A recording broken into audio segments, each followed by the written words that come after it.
प्यारे दोस्तों और अजीज़ साथियों, आज के वीडियो में हम आपको बताएंगे कि बवासीर का रूहानी इलाज किस तरह से करें। अगर आपका पुराना से पुराना बवासीर है, जिसको पाइल्स भी बोला जाता है, चाहे खूनी बवासीर हो चाहे बादी बवासीर हो, उसके लिए एक मैं रूहानी ट्रीटमेंट बताने वाला हूं। अगर आप जानना चाहते हैं तो आप इस वीडियो को पूरा ज़रूर देखिएगा। रूहानी उस्ताद यूट्यूब चैनल के नाज़रीन, अस्सलामु अलैकुम वरहमतुल्लाहि ताला वबरकातुहू।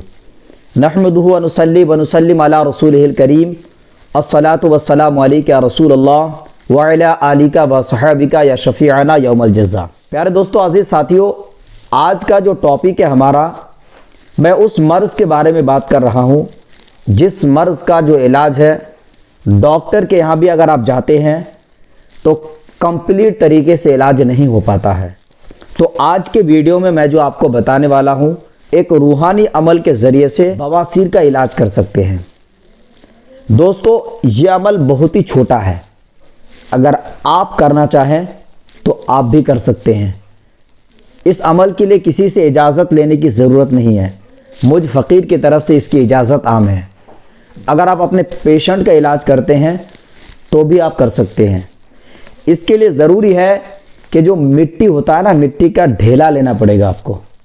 अगर आप शहर में रहते हैं तो हो सकता है थोड़ा मुश्किल हो, लेकिन कहीं ना कहीं तो कच्चा ज़मीन होगा। तो आपको क्या करना है, कच्चा ज़मीन से कहीं से भी हो मिट्टी का ढेला लाना है। ढेला समझ रहे हैं ना, मिट्टी, बड़ा मिट्टी का जब ढेला होता है उसको तोड़िए तो वो मिट्टी का छोटा छोटा ढेला बन जाता है। तो इस तरह से आपको इतने बड़े साइज़ का ढेला लेना है। नहीं अगर ऐसा है तो बिल्कुल मट्टी एकदम पूरी तरह अगर बारीक है तो उसको अच्छे से पानी डाल करके गोल ढेला बना लीजिए। तीन पीस आपको ढेला चाहिए। और ये जो अमल आपको करना है टोटल 11 रोज़ का अमल है। इंशाअल्लाह अज़्ज़ा वजल अगर ब्लीडिंग हो रही है पाइल्स की, अगर आपका खूनी बवासीर है तो भी आराम होगा, अगर आपका बादी बवासीर है तो भी आराम होगा।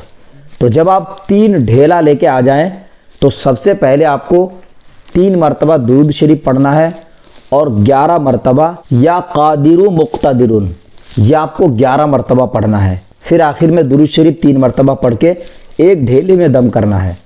इसी तरह 3 ढेला है तो तीनों ढेले में 11-11 मरतबा पढ़ करके दम करना है।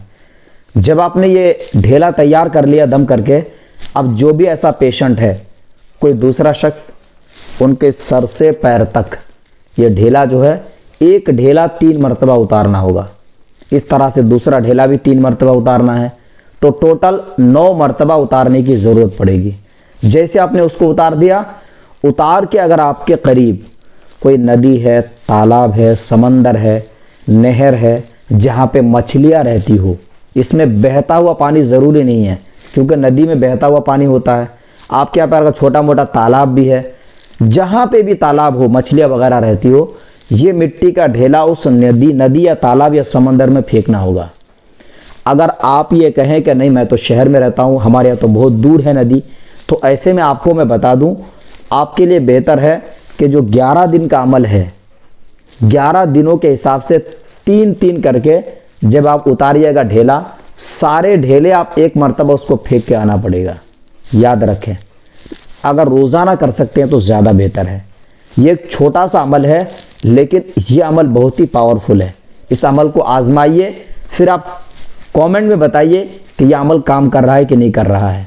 मैंने जिनको बताया है अल्हम्दुलिल्लाह उसने अच्छा रिज़ल्ट बताया है। बाकी उम्मीद है अल्लाह की ज़ात से कि इस अमल से आप फ़ायदा उठाएंगे। वीडियो अच्छा लगता है तो लाइक ज़रूर करिएगा, चैनल पर नए हैं तो सब्सक्राइब करिएगा। कोई सवाल अगर आपका है तो कमेंट में पूछिएगा। अब अपने दोस्त उमर फारूक अजहरी को दे इजाज़त। अब अगले किसी नए वीडियो के साथ मिलेंगे इंशाअल्लाह अज़्ज़ा वजल। तब तक के लिए खुदा हाफिज़, फ़ी अमानिल्लाह।